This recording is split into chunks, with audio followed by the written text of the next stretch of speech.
Olá, alunos da Escola Celestino de Souza, aqui é o professor Valvé. Nós começaremos hoje as nossas videoaulas sobre o conteúdo de História e vamos estar trabalhando hoje o conteúdo sobre a Revolução Russa. A Revolução Russa de 1917 representou um dos eventos mais importantes que permeou todo o século XX. Foi um evento que, de uma certa forma, dividiu o mundo no que se diz respeito aos regimes políticos e econômicos. Então, pela primeira vez na história, uma nação resolve adotar um regime social, econômico, que não o capitalismo. E esse regime é chamado de regime socialista, que vai acontecer na Rússia em 1917, mas também vai influenciar outras regiões do mundo e ao longo desse ano iremos estar discutindo a influência socialista no mundo durante o século XX. Então, a Rússia, antes de 1917, era governada por reis chamados de czares. Assim como a Alemanha, o monarca tinha o título de Führer, em outros países de reis, na Rússia, essa monarquia tinha o título de czar. No final do século XIX, o Império Russo era um dos maiores, era o maior império do mundo, em extensão territorial, e o terceiro maior em população. Só China e Índia tinham uma população maior do que a Rússia. A autoridade máxima do império era o czar, governante que concentrava grandes poderes e tinha o apoio da Igreja Ortodoxa, da nobreza proprietária de terra e também das forças armadas. A partir de 1812, a Rússia construiu o maior exército do mundo, conquistando os territórios na Ásia Central e no extremo leste. Inclusive passou a disputar territórios asiáticos como a região da Manchúria e da Coreia com os japoneses. No entanto, 85% da população era camponesa e a maioria ainda vivia em regime de servidão. Apesar da gente saber que o czar Alexandre II aboliu o regime de servidão, que era um regime que tinha origem ainda no feudalismo, no entanto, o fim da servidão não garantiu aos camponeses terras em quantidade suficiente para o cultivo, o que obrigava muitos deles a trabalhar para os seus antigos senhores. As contradições do Império Russo. Então, no final do século XIX, a partir da segunda metade do século XIX, iniciou-se na Rússia um rápido processo de modernização da economia. Foram criadas indústrias siderúrgicas e petrolíferas, financiadas por capitais franceses e britânicos. Também se expandiu-se as linhas de telégrafos e malha ferroviária. Às vésperas da Primeira Guerra Mundial, a Rússia já era uma potência econômica e contava com aproximadamente 3 milhões de operários. No entanto, mesmo com a rápida industrialização, a Rússia estava muito atrás das principais potências ocidentais, em termos de capacidade de produção e inovação industrial. O desenvolvimento da economia russa também não foi capaz de eliminar as profundas desigualdades sociais do império. No campo, apenas pequena parcela da população se beneficiava com o processo de modernização econômica, enquanto que a maioria continuava marginalizada pela nobreza proprietária de terra. Nas cidades, principalmente em Moscou e São Petersburgo, os operários estavam submetidos a condições extremas de exploração, com jornadas que variavam entre 12 e 16 horas, com baixos salários, falta de segurança e inexistência de uma legislação trabalhista e também a proibição dos sindicatos. Nesse contexto surgem as correntes políticas. Entre elas está os populistas, que eram liderados por jovens intelectuais que defendiam que os camponeses deveriam derrubar o czarismo e a corrupção da corte.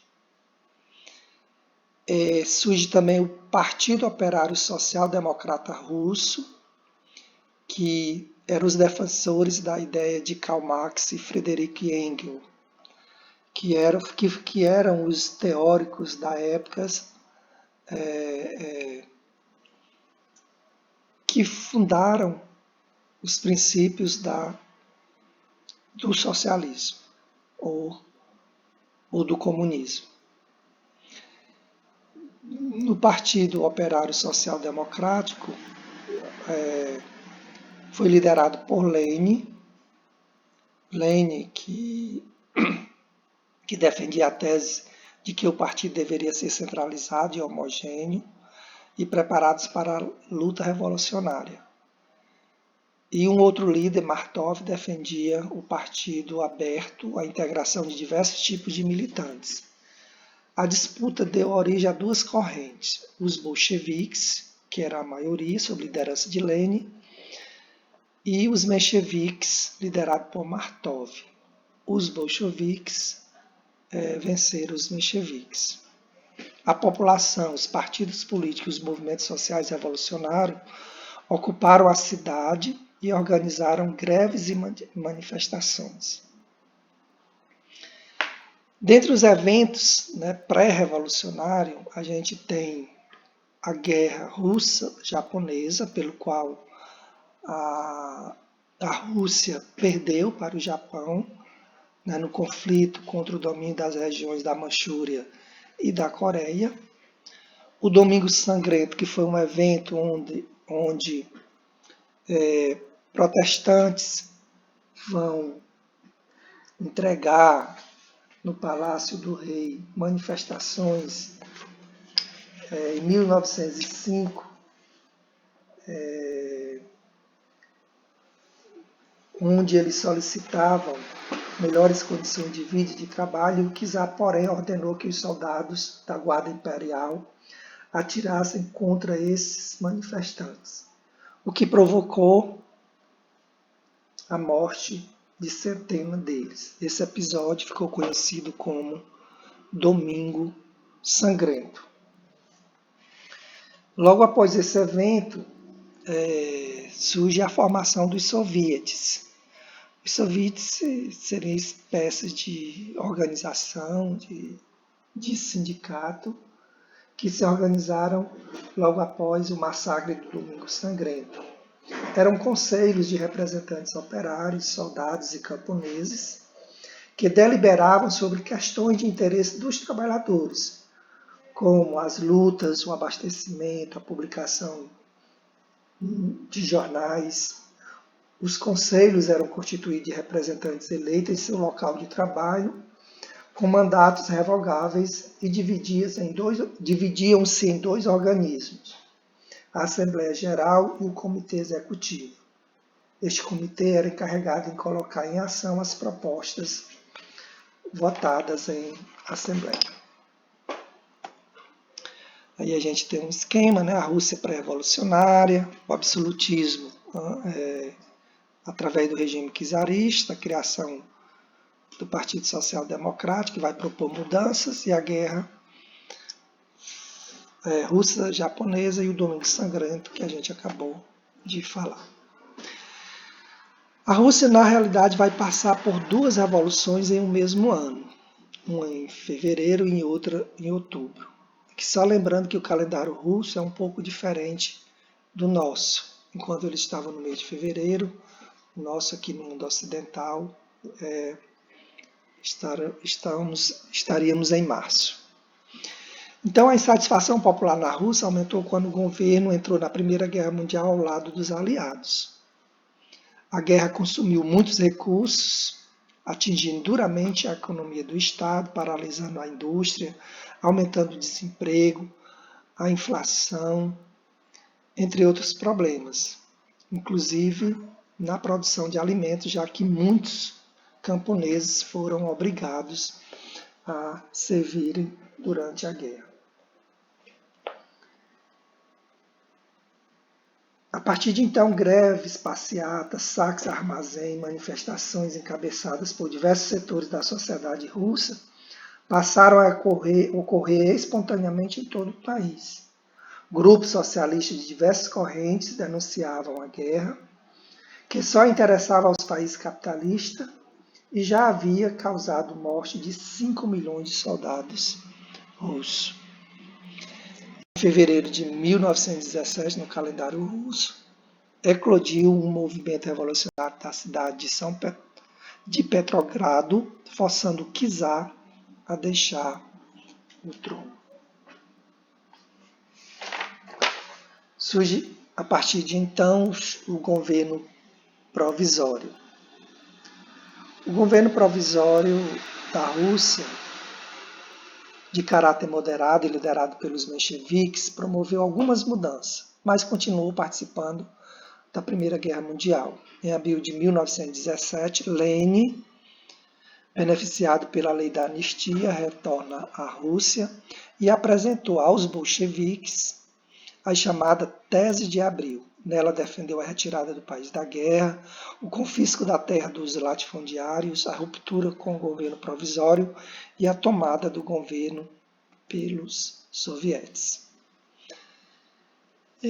Logo após esse período, em outubro de 1917, os bolcheviques, liderados por Lenin e por Trotsky, ocupam pontos estratégicos da cidade, atacaram o Palácio de Inverno e tomaram o poder.